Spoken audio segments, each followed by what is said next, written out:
सबसे पहले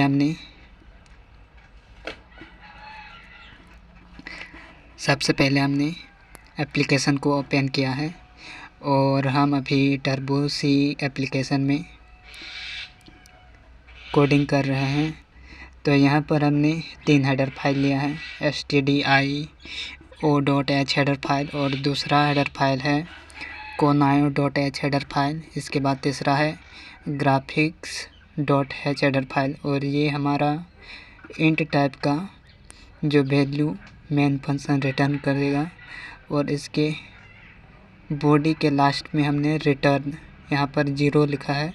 इसका मतलब ये है कि 0 मेन फंक्शन रिटर्न करेगा जो इंटीजर टाइप का है। तो यहाँ पर एक है गेट फंक्शन जो कीबोर्ड से एक कैरेक्टर्स को लेता है, इसके बाद इसका काम ख़त्म हो जाता है और हमारा यहाँ गेट फंक्शन के बाद हमारा जो प्रोग्राम है ख़त्म हो जाता है। तो यहाँ पर हम मेन फंक्शन के बॉडी के फर्स्ट में हम क्लियर स्क्रीन लिखते हैं। अगर हम नहीं लिखेंगे तो पहले से ही स्क्रीन पर कुछ मैसेज प्रिंट रहेगा। तो पहले रन करके देखेंगे। तो यहाँ पर हम यहाँ पर रन करेंगे, रन का बटन दबा देंगे और जो बैक का बटन है उसको 3 बार दबाएंगे। अगर इस तरीके से दिखाई दे तो 3 बार बैक का बटन दबाना है। यहाँ पर जो है हमारा कुछ मैसेज आ रहा है, इसी को क्लियर करने के लिए हमें CLR फंक्शन का इस्तेमाल करते हैं। तो यहाँ पर पहले से ही आउटपुट पर कुछ मैसेज प्रिंट है, तो इसको हटाने के लिए हम CLR फंक्शन का इस्तेमाल करते हैं। तो यहाँ पर गेट फंक्शन पर रुका हुआ था, जब हम की प्रेस किए हैं तो अब हमारा जो प्रोग्राम है ख़त्म हो चुका है। तो यहाँ पर जो है CLR फंक्शन को हमने कमेंट पर डाल दिया था, जिसके वजह से यहाँ पर जो है CLR फंक्शन रन नहीं हुआ था। यहाँ पर कमेंट को हटाएंगे। अब यहाँ पर कमेंट हटा दिए हैं और इसका कलर भी चेंज हो चुका है। तो यहाँ पर पहले जो मैसेज आ रहा था वो मैसेज नहीं आएगा। तो पहले रन करके देखते हैं। यहाँ पर हमने रन किया तो यहाँ पर हमारा जो आउटपुट स्क्रीन है वो बिल्कुल क्लियर हो चुका है। तो ये क्लियर स्क्रीन का काम होता है। यहाँ पर CLR फंक्शन है, इसका काम यही था कि जो स्क्रीन पर जो कुछ भी प्रिंट था उसको क्लियर करना। और यहाँ पर हम कोडिंग करना शुरू करेंगे। तो यहाँ पर सबसे पहले ग्राफिक्स मोड में कंट्रोल को ले जाएंगे। तो यहाँ पर ग्राफिक्स मोड में डालने के लिए यहाँ पर इंट ग्राफ ड्राइवर डिटेक्ट लेंगे और GD यानी ग्राफ ड्राइवर और ग्राफ मोड में देना पड़ेगा। यहाँ पर इंट स्पेस यहाँ पर हम लिखेंगे GM का मतलब होगा ग्राफिक्स मोड। यहाँ पर हम ग्राफिक मोड में डालेंगे, नहीं तो ये बाय डिफ़ॉल्ट टेक्स्ट मोड में रहता है। तो यहाँ पर =, यहाँ पर डिटेक्ट को कैपिटल लेटर में लिखना है। तो यहाँ पर डिटेक्ट लिख लेते हैं, DATECT। यहाँ हमने डिटेक्ट लिख दिया है, कोमा। और यहाँ पर हम ग्राफ ड्राइवर का जो वेरिएबल है उसको इनिशियलाइज करेंगे GD और इसको सेमीकोलन से बंद कर देंगे। अब यहाँ पर जो ग्राफिक मोड है और ग्राफिक ड्राइवर, इसको जो है इनिट ग्राफ फंक्शन पर हमें पास कर देना है। तो यहाँ पर इनिट ग्राफ फंक्शन को कॉल करेंगे INITGRAPH इनिट ग्राफ। यहाँ पर कोस्ट, इसके बाद ग्राफ मोड का एड्रेस पास करेंगे, एड्रेस GM एड्रेस यहाँ पर GD लिखेंगे। यानी ग्राफ ड्राइवर GD, इसके बाद कोमा, और यहाँ पर हमें ग्राफिक मोड में ले जाने के लिए यहाँ पर पाथ देना पड़ता है। तो यहाँ पर पाथ हमें देना है, तो यहाँ पर डबल कोट्स के अंदर देना है, डबल कोमा के अंदर। यहाँ पर लिखेंगे C सेमीकोलन, इसके बाद इस तरीके से, फिर यहाँ पर TC, फिर वही वाला, इसके बाद BGI, इसके बाद यहाँ पर कोष्ठ से बंद करके यहाँ पर डबल कोट्स देना है, इसके बाद ब्रैकेट कोष्ठक, इसके बाद सेमीकोलन लगा देना है। अब हमने इनिट ग्राफ फंक्शन को कॉल कर दिया है और इसमें हमने ग्राफ मोड को का जो एड्रेस है उसको पास कर दिया है, और यहाँ पर ग्राफ ड्राइवर का एड्रेस भी पास कर दिया है। और ये वाला डबल कोमा के अंदर जो है इसे पाथ कहते हैं। इसी की मदद से हमारा ग्राफिक मोड्स पर काम करेगा। तो यहाँ से हम लोडिंग्स का जो प्रोग्राम लिखने वाले हैं उसको लिखना शुरू करते हैं। यहाँ पर जो इसका जो कलर है, जिस कलर से कुछ भी प्रिंट होगा उसका जो कलर है बाय डिफ़ॉल्ट वाइट कलर का होता है, तो उसको अपने अनुसार कलर को चेंज करना भी है। तो सबसे पहले हम क्या करेंगे, हमें लोडिंग का एक मैसेज प्रिंट करना है। तो उसको सबसे पहले उसका स्टाइल हमें बताना है, किस स्टाइल से हमें प्रिंट करना है, और उसका जो प्रिंट करने का डायरेक्शन हॉरिजॉन्टल होगा या वर्टिकल, उसका साइज क्या होगा, उसको यहाँ पर हम लिखने वाले हैं। तो इसके लिए हमें एक फंक्शन दिया गया है जिसे सेट टेक्स्ट स्टाइल के नाम से जानते हैं। तो यहाँ पर set TEXT set text style STYLE set text style, ये एक फंक्शन है। तो यहाँ पर कोष्ठ के अंदर यहाँ पर इसका जो स्टाइल है, टेक्स्ट का स्टाइल, किस स्टाइल से हमें प्रिंट कराना है, किस टाइप का जो स्ट्रिंग रहेगा उसको प्रिंट कराना है। तो इसके लिए हमें स्टाइल का कोड देना पड़ेगा। तो यहाँ पर 2 देंगे, इसके बाद कोमा, इसके बाद हमें यहाँ पर किस डायरेक्शन पर देना है प्रिंट कराना है। तो इसके लिए हमें 0 देना पड़ेगा, यानी हम जो मैसेज प्रिंट करेंगे वो हॉरिजॉन्टल में रहेगा। तो इसके लिए 0 यहाँ पर देंगे। वर्टिकल के लिए कोड 0 होता है, और इसको जो हम मैसेज देंगे लोडिंग का उसका साइज़ कितना रहेगा, इसको हम 50 दे देते हैं इसका साइज। इसके बाद कोष्ठक यहाँ पर सेमीकोलन से बंद कर देंगे।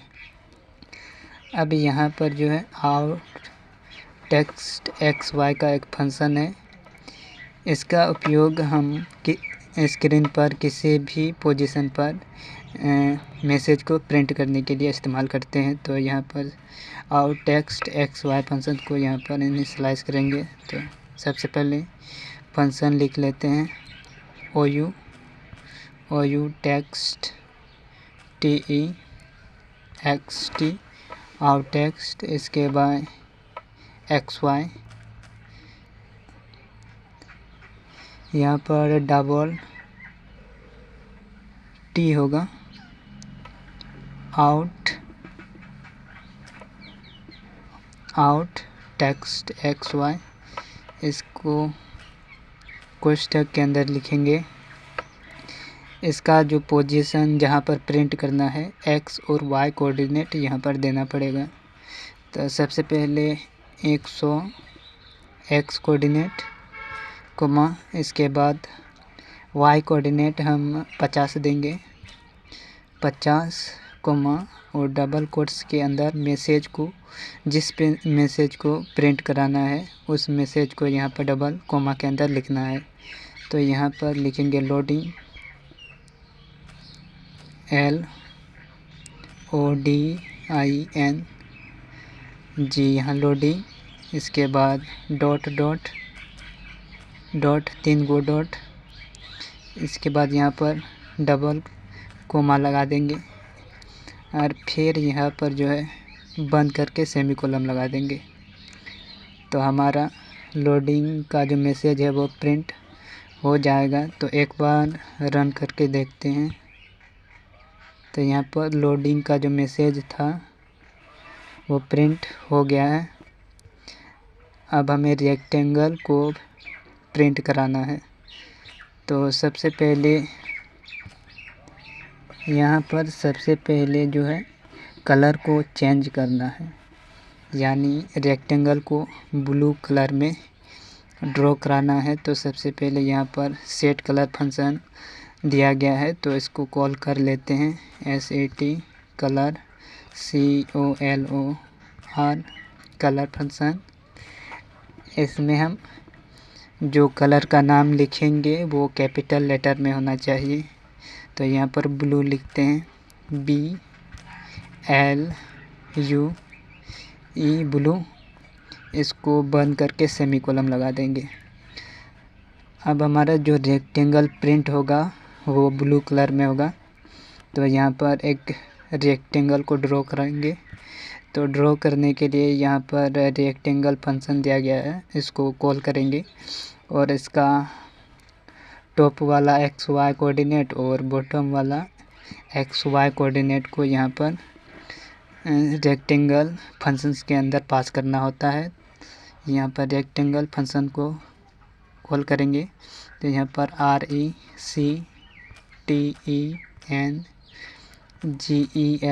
रेक्टेंगल यहाँ पर फंक्शन।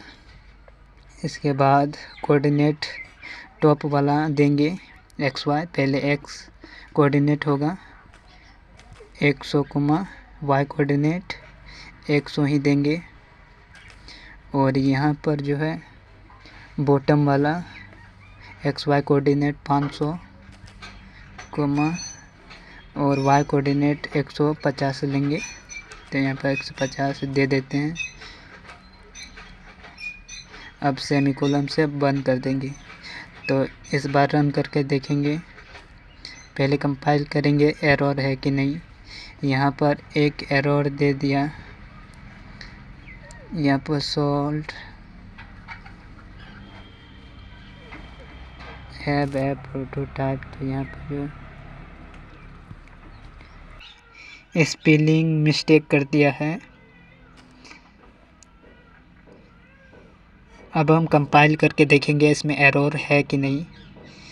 अब हमारा जो एरर है ख़त्म हो चुका है। तो यहाँ पर रन करेंगे, सिंपली रन का बटन दबाएंगे और बैक इस तरीके से अगर दिखाई दे मैसेज, तब बैक का 3 बार बटन दबाना है। अब हमारा जो स्क्रीन पर ब्लू कलर का जो रेक्टेंगल है वो प्रिंट करके आ चुका है। तो यहाँ पर अब हमारा काम बाकी है फिल करना, यानी एक तरफ से फिल करते हुए राइट की तरफ बढ़ना चाहिए। इस तरीके से हमें कोडिंग करना है। तो इसके लिए हमें फॉर लूप का इस्तेमाल करना होगा। तो यहाँ पर फॉर लूप का इस्तेमाल करेंगे। तो यहाँ पर फॉर लूप का भी एक सिंपल सा सिंटैक्स होता है और फॉर लूप का जो सिंटैक्स के अनुसार ही हम फॉर लूप का इस्तेमाल करते हैं। तो यहाँ पर फॉर लूप लिखेंगे FOR फॉर लूप।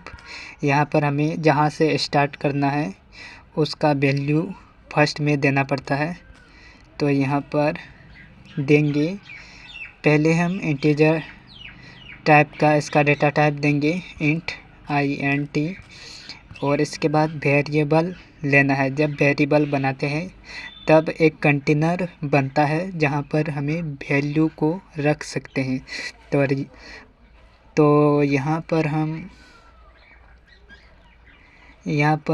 I नाम का एक वेरिएबल बना रहे हैं।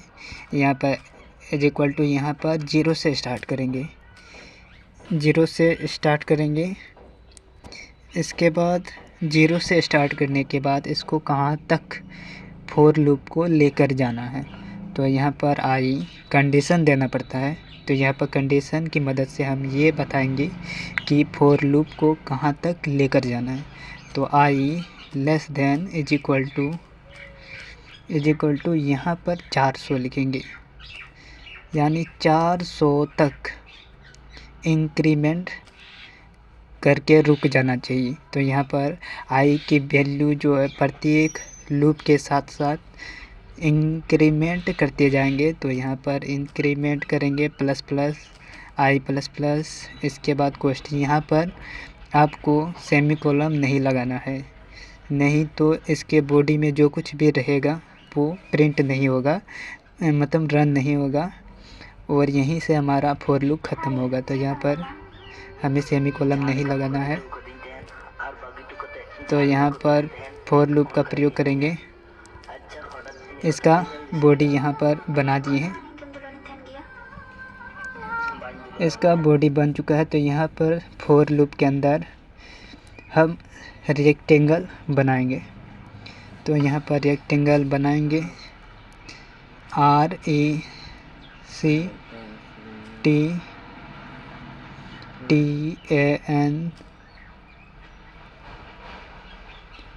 RECTANGLE rectangle. और यहाँ पर हमें एक साइड यानी लेफ़्ट साइड पर छोटा सा रेक्टेंगल का जो कोड है वो लिखेंगे, यानी जो रेक्टेंगल लेफ़्ट साइड से बनते हुए राइट साइड की तरफ मूव करेगा। तो इसके लिए यहाँ पर XY कोऑर्डिनेट देना है 100, इसके बाद 101 1001 दे दिए, यहाँ पर 1 होगा। इसके बाद यहाँ पर 101, ये बॉटम वाला XY होगा, बॉटम वाला XY पहले X देंगे, बॉटम वाला 101। यहाँ जो बॉटम वाला X होगा वो लगातार इंक्रीमेंट करते जाएगा। तो यहाँ पर जो है प्लस आई लिखेंगे, प्लस आई हमने लिख दिया है, और यहाँ पर इसको बंद कर दिए। तो यहाँ पर सिंपली आई का वैल्यू तो चेंज हो रहा है, जिसके वजह से जो एक्स कोऑर्डिनेट रहेगा बॉटम वाला वो चेंज करेगा, यानी प्रत्येक लूप में जो है इसका पोजीशन चेंज होते जाएगा। तो यहाँ पर वाई कोऑर्डिनेट बॉटम वाला देंगे। यहाँ तो 149 लिखना है, 149 इसका जो चौड़ाई है रेक्टेंगल का, और इसके बाद इसको बंद कर देना है। तो यहाँ पर हमारा बन चुका है। और यहाँ पर डिले फंक्शन को कॉल करना है। डिले फंक्शन का काम होता है कि कितना टाइम तक रुकना है। तो यहाँ पर डिले फंक्शन इनिशियलाइज करेंगे, DELAY डिले फंक्शन इनिशियलाइज किए। इसके बाद यहाँ पर जो इसके पैरामीटर्स पर हमें कुछ वैल्यू देना पड़ता है, और ये वैल्यू माइक्रो सेकेंड में होता है। तो यहाँ पर 20 माइक्रो सेकेंड तक रुक कर रन करना है। तो यहाँ पर 20 माइक्रो सेकेंड हमने ब्रेक दिया है, यानी 20 माइक्रो सेकेंड तक कंट्रोल यहीं पर रुक कर रहेगा। 20 माइक्रो सेकेंड होने के बाद फिर से अगला स्टेप के लिए यानी आगे पास हो जाएगा। तो यहाँ पर सेमीकोलन। अब हमारा जो प्रोग्राम बिल्कुल बन चुका है, तो इसको रन करके देखते हैं। पहले कंपाइल करेंगे एरर है कि नहीं। यहाँ पर एरर दे दिया, डिले DELAY डिले। यहाँ पर जो बोल रहा है कि डिले फंक्शन एक प्रोटोटाइप है, यानी इस डिले फंक्शन जो है जिस हेडर फाइल में डिफाइन है उस हेडर फाइल को हमने यहाँ पर नहीं दिया है। तो यहाँ पर डिले फंक्शन को यूज करने के लिए हेडर फाइल देना पड़ता है, जिस हेडर फाइल में डिले फंक्शन रखा हुआ है। तो यहाँ पर टॉपिक सर्च में जाएंगे और यहाँ पर डिले लिखेंगे। यहाँ पर यहाँ पर बताया जा रहा है कि delay function dos.h header file में डिफाइन है। तो dos.h हेडर फाइल को यहाँ पर डिफाइन करेंगे यहाँ पर। तो यहाँ पर हैच इंक्लूड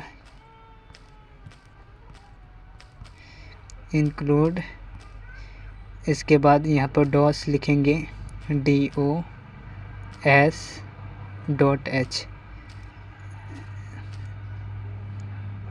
यहाँ पर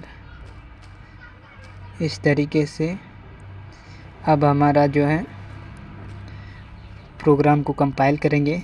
अब एरर जो है यहाँ पर वार्निंग 0 है, एरर भी 0 है, तो इसका मतलब हमारा प्रोग्राम रन करेगा। तो यहाँ पर रन का बटन दबाएंगे, इसके बाद 3 बार बैक का बटन। अब हमारा ये रेक्टेंगल जो है इसी तरह फिल करके लास्ट तक जाएगा। अभी यहाँ पर हमारा जो फिल करने का जो प्रोसेस है वो ख़त्म हो चुका है।